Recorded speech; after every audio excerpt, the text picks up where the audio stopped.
este Palacio de Justicia de Santo Domingo Este, una estructura casi lista, está a pasos avanzados, generando ya el estándar para ser entregada a la ciudadanía, a su uso, a su ejercicio, para brindar un servicio de calidad a tantos dominicanos que van a necesitar de los tribunales y de todos los elementos asociados. Nosotros, en esta programación que ya tuvo la presencia del juez presidente de la Suprema Corte, Henry Molina, vamos a continuación con una especialista muy interesante, porque primero toca un área para nosotros neurálgica, vivimos del verbo, vivimos de la divulgación, vivimos de la comunicación, de generar conceptos, hacer juicios de valor.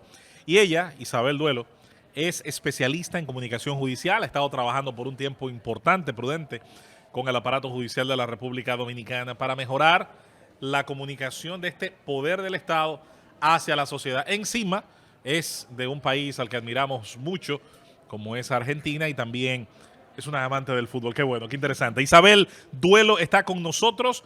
Vamos a escuchar, a aprender de esta visión tan interesante que estamos intentando pues ver aplicar desde el Poder Judicial de la República Dominicana. Bienvenida. Muchas gracias, muy buenos días a todos ustedes. Gracias por recibirme y también a toda la audiencia por escucharme. Susana. Bueno, cuando veo el concepto de política de comunicación judicial, que quisiera que la desplayara, pero me viene como a comunicar el proceso de transformación, explicárselo a la sociedad, el poder más desconocido aquí, el poder judicial. Lo que estaba diciendo el magistrado presidente ahí, hasta para gente que vivimos sobre la información, nos era desconocido. Entonces, me parece que no hay proceso de transformación sin comunicación. Exactamente. Quisiéramos que nos compartiera un poquito más el concepto, Muy lo bien. que vienes a desarrollar aquí. Muy bien. Exactamente como recién dijiste, la gestión de una institución pública tan importante y tan definitoria para muchas personas, para la vida de muchas personas, requiere ser entendida, ¿no? Entonces, no hay gestión posible sin comunicación. Uno puede tener excelentes profesionales del derecho, excelentes jueces y juezas, que los hay, pero si nosotros no se los mostramos a la sociedad, no les contamos todo el trabajo, los obstáculos también que a veces tiene el Poder Judicial para trabajar, ¿no? Los procesos, la gestión no se visibiliza, no se comprende, y ahí es cuando empiezan los prejuicios, ¿no? Las percepciones, las interpretaciones, porque convengamos que también en una sociedad hay muchas voces. Entonces, desde los medios de comunicación, desde los propios abogados de las partes, desde los intereses, las redes sociales, ¿no? Entonces, pensamos que el Poder Judicial es casi un medio de comunicación en sí mismo por la cantidad de significados que tiene dentro. Entonces, como bien decías, en este proceso de transformación de la justicia, que es muy intenso, ustedes lo están viendo en todas las áreas, fue muy importante definir la existencia de una política de comunicación. Una política que pueda abrir la información, generar participación social, ¿no? También hacer una comunicación interna y externa, porque no solamente queremos contarle a la sociedad, sino a los propios miembros del Poder Judicial, ¿no? Para tener justamente como objetivo los mismos criterios a la hora de informar, ¿no?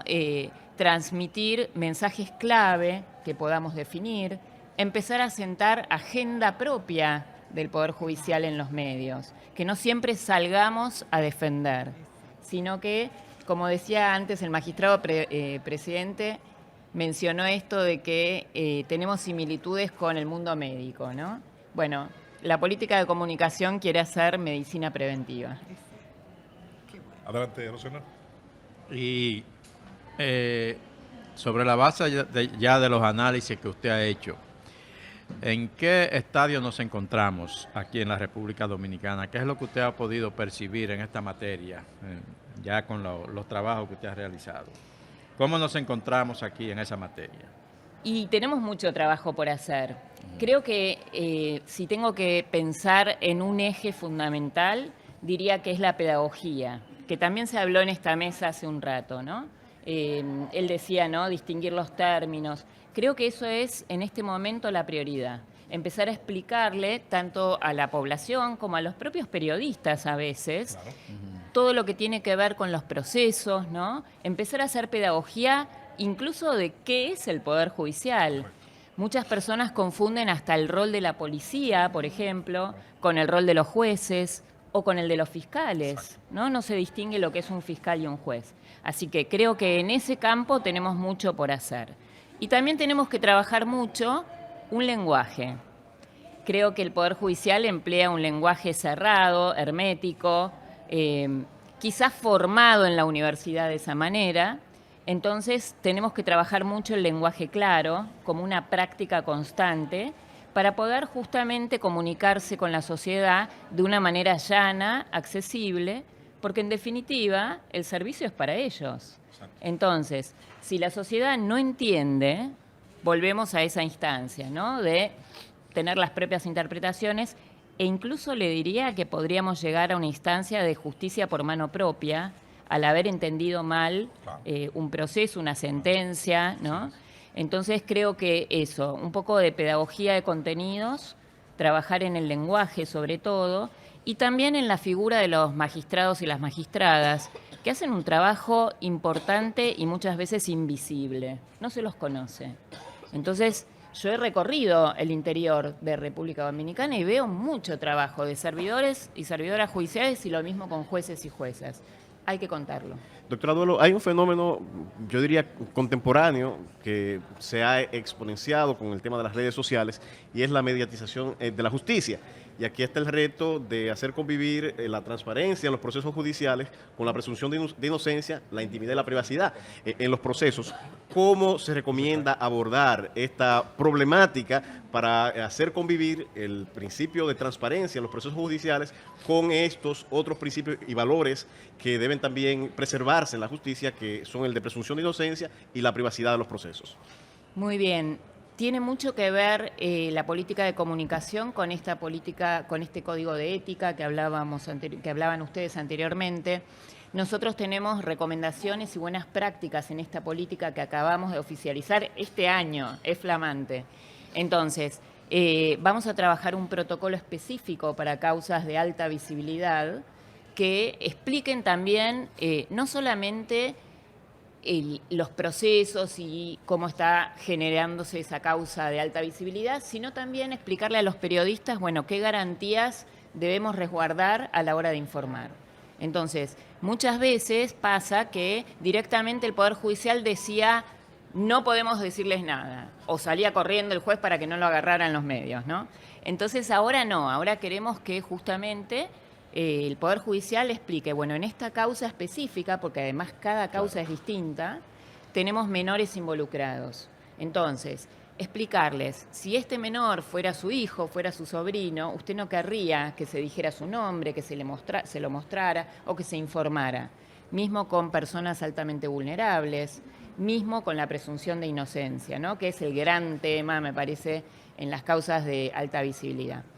Pero aprovecho, en ese sentido, para mostrarle otra arista de la política de comunicación, que es la de construir el prestigio del Poder Judicial a largo plazo.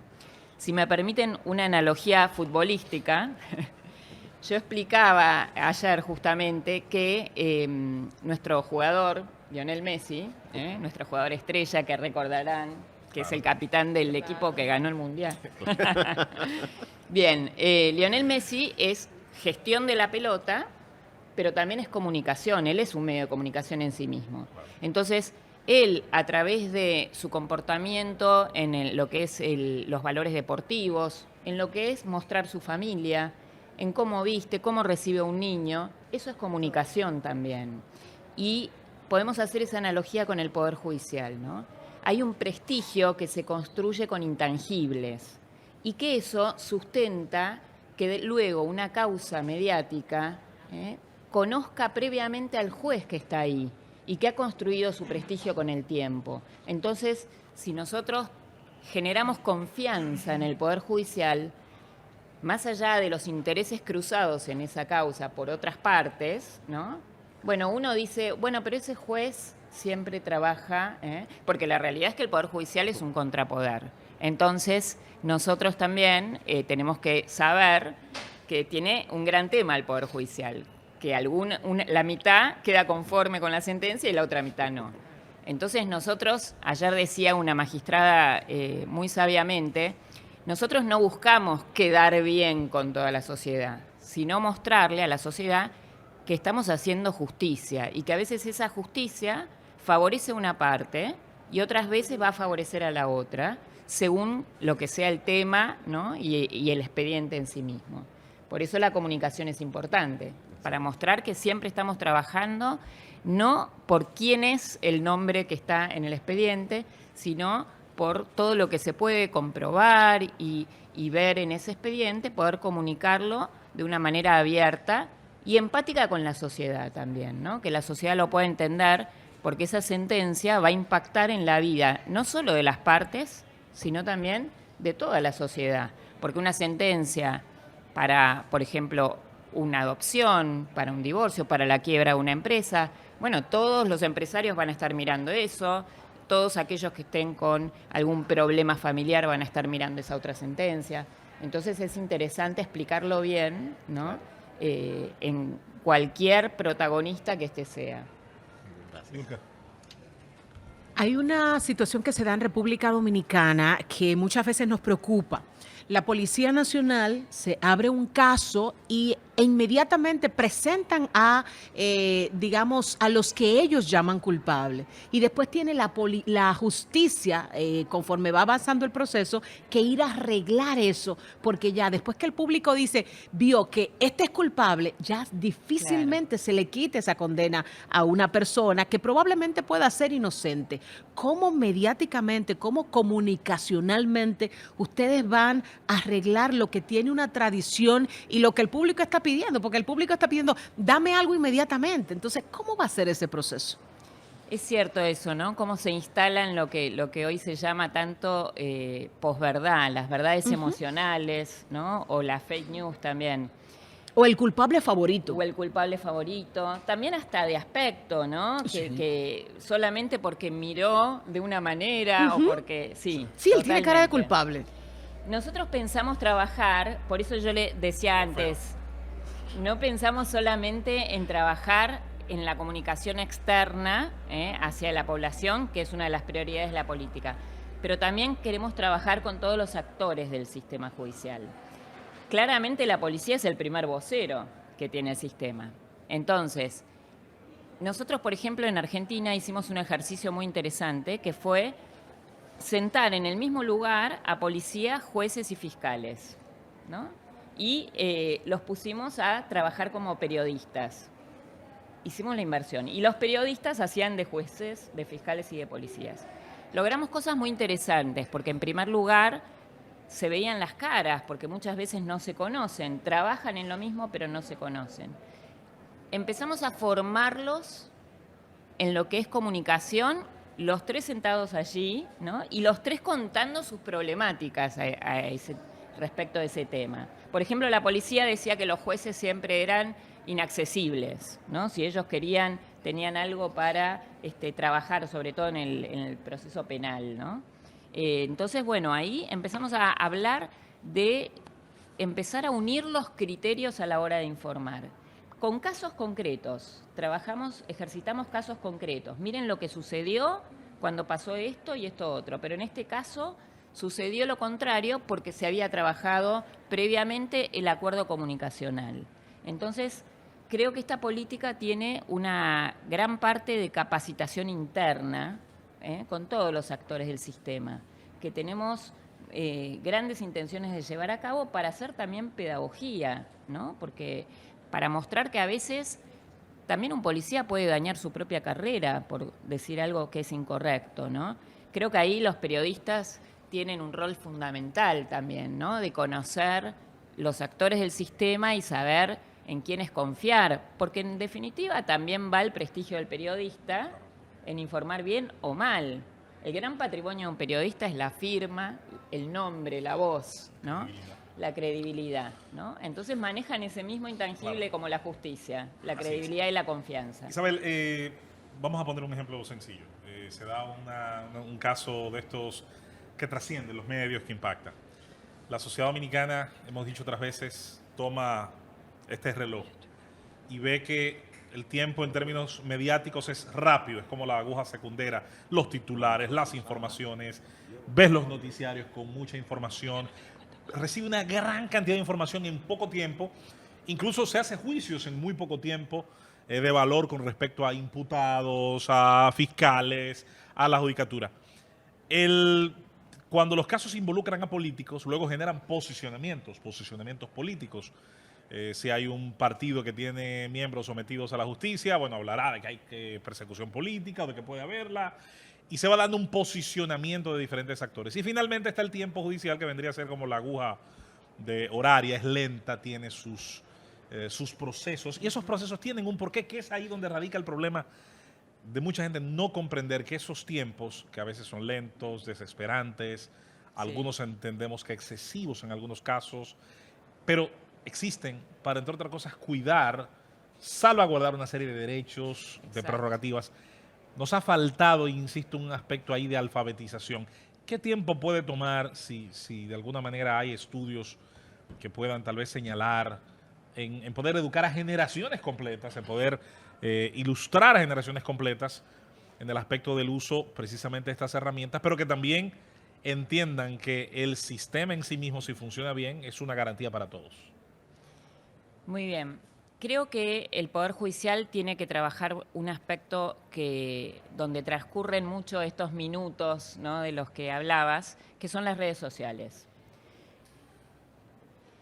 El minuto judicial claramente es totalmente diferente al minuto periodístico. Exacto. Entonces, creo que hay que explicar estos procesos, hay que brindar información en medio de los procesos, salvaguardando las garantías, pero hay otros tipos de información que también se pueden ir dando. Por ejemplo, se puede contar una pericia, ¿no? ¿Cómo se realiza una pericia? Imaginemos en un caso penal que tenemos una pericia vinculada a temas de droga.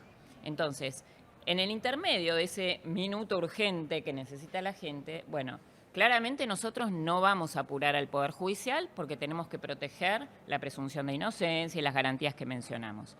Pero sí podemos ir brindando información de los procesos.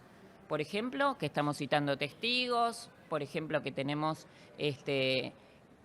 causas, otro tipo de causas que ya se han sentenciado, contando un poco cómo son los procesos en ese caso. Se puede hacer una pedagogía intermedia, correcto, ¿no es cierto? Y empezar a enseñar a la ciudadanía, concretamente, por eso mencioné las redes. Yo tengo incluso pensado en cápsulas que muestren qué pasa cuando se apuró la justicia, un caso ficticio, que la justicia se apuró y una persona quedó condenada y en la cárcel y esa persona era usted. Claro. ¿No? Entonces, creo que hay que educar en los tiempos judiciales. Así es. Pero explicando por qué, no decir, bueno, miren, ustedes tienen mucha urgencia, los periodistas, nosotros no tenemos esas urgencias, esperen. No es lo mismo que explicarle, bueno, no podemos informar por tal y tal razón, y explicárselo incluso directamente a las audiencias. Creo que es un ejercicio interesante de alfabetización, como bien dice. Lo es necesario. Nos gustó ver esta mañana cuando nos colocaban esta literatura, difundir, crear el tema relacionado a los equipos y canales de comunicación y explicar precisamente todas estas partes. Tenemos y hemos tenido este privilegio de tener a Isabel Duelo con nosotros. Deseamos que su trabajo, el que ha implementado y el que falte por implementar, tenga éxito, porque ese éxito será también una garantía para la ciudadanía de conocer el funcionamiento del Poder Judicial. Gracias. Esperamos que su estadía en la República Dominicana haya sido placentera. Siempre. Qué Muchísimas bueno. gracias. Qué bueno. Muy Seguimos lindo con país. más en la programación especial que nos ha traído a esta ciudad judicial de Santo Domingo Este. Nosotros pausamos y regresamos para seguir conociendo actores del sistema, políticas, proyectos que van a estar y están siendo implementadas para seguir haciendo un poder asequible, entendible también y valorado por la mayoría de los dominicanos. Pausamos y volvemos. Llévatelo, Cundo.